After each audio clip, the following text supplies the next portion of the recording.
Hola, hola a todos, ¿qué tal? Espero que se encuentren muy bien. El día de hoy quiero compartirles a ustedes un resumen. Voy a tratar de ser lo más sencillo, lo más claro y lo más corto posible del prefacio del libro El valor de las cosas, de la economista Mariana Mazzucato, que es considerada actualmente uno de los referentes a nivel mundial en lo que tiene que ver con teoría económica de la innovación y que buscan precisamente hacerle una crítica y un proceso de transformación a la economía capitalista para que ésta siga siendo funcional y se pueda hacer frente a los problemas de desigualdades económicas, sociales que hay hoy en día a nivel mundial, pero también a lo que estamos viviendo, que es la crisis climática. Entonces resulta que hace unos días el periodista Daniel Coronel entrevistó a esta economista y me llamó muchísimo la atención lo que ella dijo y lo que dijo Daniel en esa entrevista, y me puse a buscar el libro, lo empecé a leer y literalmente quedé atrapado con el libro. O sea, el libro me atrapó desde el comienzo. Muy buen libro, un texto leíble, y por eso quiero compartir con ustedes algunas cuestiones acá, porque me parece realmente muy pertinente lo que esta autora está mostrando, y porque el presidente elegido de los colombianos para los próximos 4 años, a partir del 7 de agosto, el señor Gustavo Petro, el también economista Gustavo Petro, quiere que esta economista sea una de las asesoras en materia económica de su gobierno. Entonces, si eso es así, vale la pena prestarle atención a eso porque nos interesa a todos, y por eso me llamó muchísimo la atención. Ella es profesora de Economía de la Innovación y del Valor Público y directora del Instituto para la Innovación y Propósito Público en el University College de London, y ha publicado hasta ahora que yo conozca 3 libros. El primero, El Estado Emprendedor; el segundo, Mitos del sector público frente al privado; y el tercero, este que les acabo de mencionar. Entonces, el prefacio, para empezar de una vez, se titula Historias sobre la creación de riqueza, historias o mitos sobre la creación de riqueza. En este prefacio, Mariana comienza diciendo que entre el año 1975 y 2017, el Producto Interno Bruto de los Estados Unidos había crecido de forma importante desde el 5.49 billones a los 17.9 billones de dólares, y que a pesar de eso, desde el año 1979, los sueldos reales de la mayoría de los trabajadores estadounidenses o se habían estancado, no habían crecido, o incluso se habían reducido, en contraste con lo que sucedía con las pequeñas élites que se habían apoderado de casi todas las ganancias de esa economía en expansión estadounidense. Entonces ella, a partir de eso, se pregunta: ¿será porque esos miembros de esa pequeña élite de la sociedad son realmente los que producen, son los que son personas productivas, y entonces los trabajadores no? ¿A qué se debe eso? Entonces resulta que luego de eso, ella nos habla de un primer mito o de un primer discurso de verdad con el que se busca justificar las enormes desigualdades en la distribución de las riquezas que tenemos hoy en día a nivel global. Y ese discurso, voy a citarlo, en la página 9 del prefacio, dice palabras como estas: es que yo como productor, o yo como persona del sector financiero, farmacéutico, de las grandes empresas, soy un miembro particularmente productivo de la economía. Entonces mis actividades generan riqueza, asumo grandes riesgos, por lo tanto yo merezco mayores ingresos que la gente que simplemente se beneficia de las repercusiones de la actividad, o de lo que yo estoy haciendo con mi actividad económica. Y entonces ese tipo de justificaciones, nos dice Mazzucato, ella se pregunta: si esas descripciones fueran historias nada más, o sea, ella lo que sospecha es que esas historias en las cuales los que acaparan la mayor parte de las riquezas o de las ganancias dicen que es que ellos son los productivos y son los que generan riqueza y los que generan valor, si en realidad no son mitos con los que se busca convencer no solamente a los gobiernos y a la sociedad, sino también a la sociedad de que merecen grandes retribuciones por lo que ellos hacen, mientras que la demás parte de la sociedad solamente se queda con las obras o solamente se queda con una miseria. Y a partir de ahí, ella empieza a citar varios ejemplos de casos en Estados Unidos. El primero en Estados Unidos, que es el caso del banco Goldman Sachs, que quebró en el año que había tenido pues unos problemas económicos y que tuvo que ser rescatado por el gobierno de los Estados Unidos, que salvó ese sistema bancario con el dinero de los contribuyentes, y muestra precisamente cómo ese banco, a pesar de haber sido salvado por el gobierno con el dinero que precisamente aportan los ciudadanos en impuestos y todo eso, no tuvo el valor el gobierno estadounidense de exigirle a los bancos una comisión por esa actividad de alto riesgo que ellos generaban. Y entonces al final solamente el gobierno se contentó con recuperar el dinero que había destinado para la recuperación de esos bancos, nada más. Luego se muestra también que hasta el año de 1960 las finanzas no eran vistas como parte fundamental de la producción económica. O sea, que el sector financiero no era visto como un actor productivo de la economía. Se consideraba que era importante solamente para transferir las riquezas que ya existían, pero no se consideraba que el sector financiero generara nuevas riquezas. Y entonces, a partir de eso, lo que nos dice la autora es que simplemente los bancos eran facilitadores de finanzas, de ciertos préstamos, mantenían los depósitos y nada más, pero que luego, a partir de la década del 70, comienzan unos cambios que hacen que el sector financiero comience a ser visto como un actor productivo de la economía. Y eso sucedió cuando se comenzó primero a desregularizar ese sector, o sea, que no tenía controles, no tenía unas normas o unas leyes que permitieran, por ejemplo, que ellos pudieran establecer qué tanto podían prestar, el tipo de intereses que podían generar, cuánto podían cobrar, los productos que podían vender, etcétera, etcétera. Y entonces esos cambios alteraron el comportamiento de ese sector financiero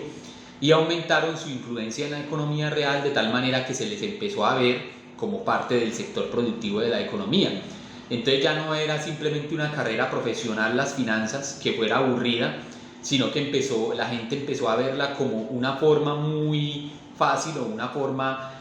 bastante eficaz de generar dinero. Y entonces, a partir de la caída del muro de Berlín en 1989, algunos de los científicos, por ejemplo, más inteligentes de Europa y del este, se fueron a trabajar al Wall Street, ¿sí? Y la industria se expandió y empezó pues a generar presiones a los gobiernos para tener grandes beneficios. Entonces ahí lo que yo tendría que decir es que ese cambio en la manera en cómo se veía y en la práctica del sector financiero es el resultado directo del neoliberalismo, que es responsable de eso, ¿sí? Luego Mariana va mencionando también de que los bancos realmente no crean valor, que las operaciones financieras no generan realmente valor, porque dice que las operaciones financieras y la mentalidad que generan permean la industria, como puede verse en los directivos que gastan una gran cantidad de los beneficios en recomprar acciones, pero no las reinvierten para generar mayor productividad, ¿cierto? Para crear valor y para inclusive reconocer o remunerar a los trabajadores del sector financiero y de las empresas que se benefician del mismo. Luego menciona otra falacia de la creación del valor, en este caso en las farmacéuticas. Cuando ella dice, por ejemplo, que las farmacéuticas pretenden justificar los elevados y desbordantes precios del costo de medicamentos para ciertas enfermedades como la hepatitis C o para tratamientos del cáncer y todo eso, diciendo que esos medicamentos tienen ese valor tan excesivo porque son beneficiosos para los pacientes y para la sociedad en general. Y lo que ella muestra es que eso es una falacia, porque en realidad esos medicamentos, el precio que está basado no se corresponde con lo que realmente estos medicamentos aportan en la vida real y no se corresponde con lo que realmente podrían valer en el mercado. Entonces muestra precisamente también cómo a partir de las grandes farmacéuticas lo que se hace es simplemente tener un negocio redondo para los dueños de las mismas, que lo que hacen es utilizar la medicina, utilizar los servicios de salud para generar riquezas para ellos mismos, pero no para generar un valor o para generar unos beneficios en la sociedad. Luego cita el caso de las TICs, ¿cierto? De las tecnologías de la información y de la comunicación, en donde se dice, por ejemplo, de que en esta industria se dice que con el argumento de favorecer el espíritu emprendedor de esas tecnologías, de la innovación, se presiona a los gobiernos para que tengan pocas regulaciones y para que les den unas ventajas fiscales. Ventajas fiscales quiere decir que no tengan unos impuestos elevados, que no tengan unos impuestos proporcionales a lo que ellos están ganando, a lo que ellos están generando, a las riquezas que están creando, ¿cierto? Y que lo hacen es precisamente con el discurso de que ellos están innovando, que ellos son la fuerza del capitalismo moderno, que ellos generan éxito, que generan riqueza, que generan valor, que son capaces de generar y de producir trabajo. Entonces por eso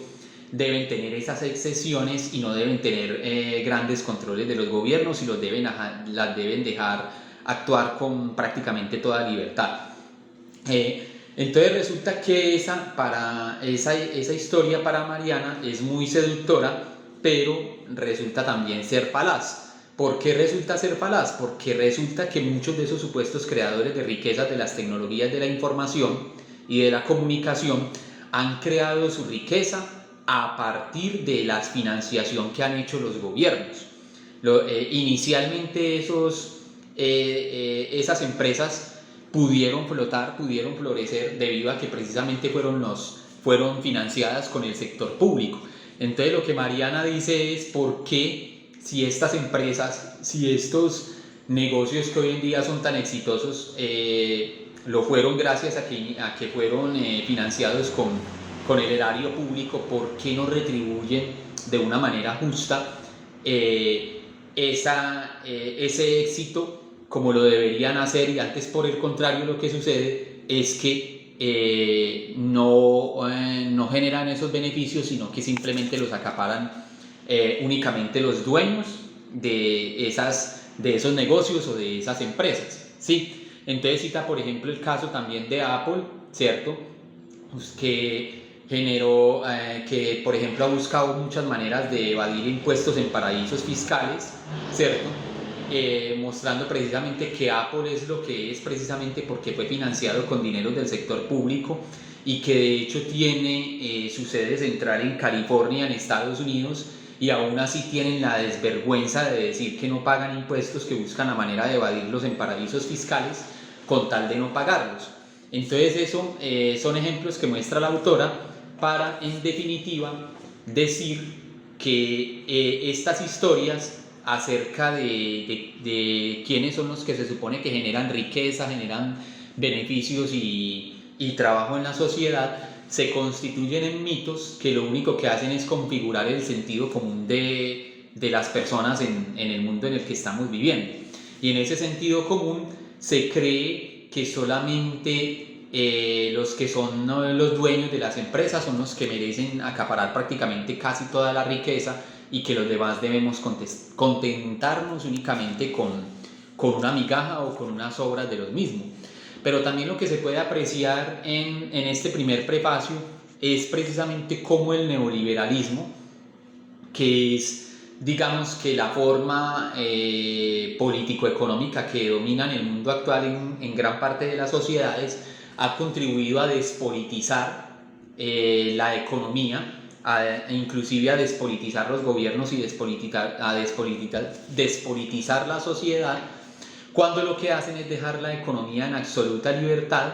a los grandes monopolios empresariales con absoluta libertad, y a las pequeñas élites que acaparan la mayor parte de las riquezas del mundo en absoluta libertad de que se sigan enriqueciendo, de que sigan extrayendo valor y no generando nuevos valores, ¿cierto? Entonces ella finaliza este prefacio diciendo que es fundamental recuperar la noción o el concepto de valor, ¿cierto?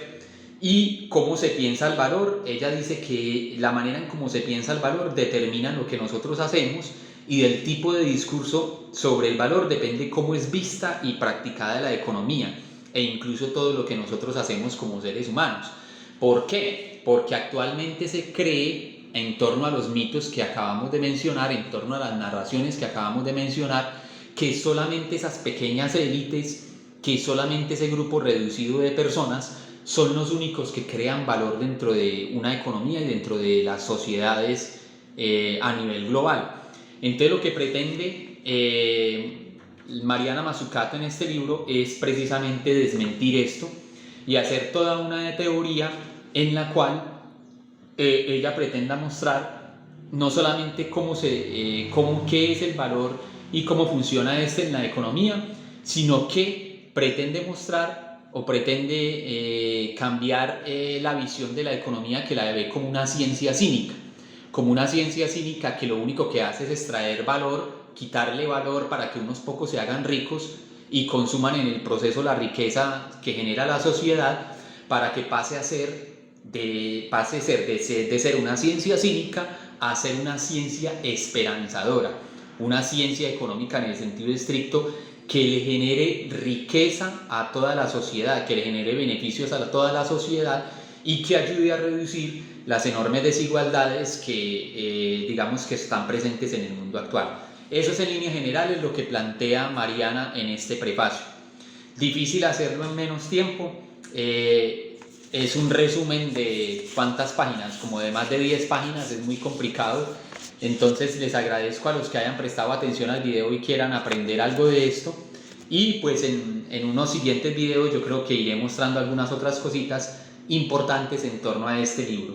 Muchas gracias por su atención y un feliz día para todos.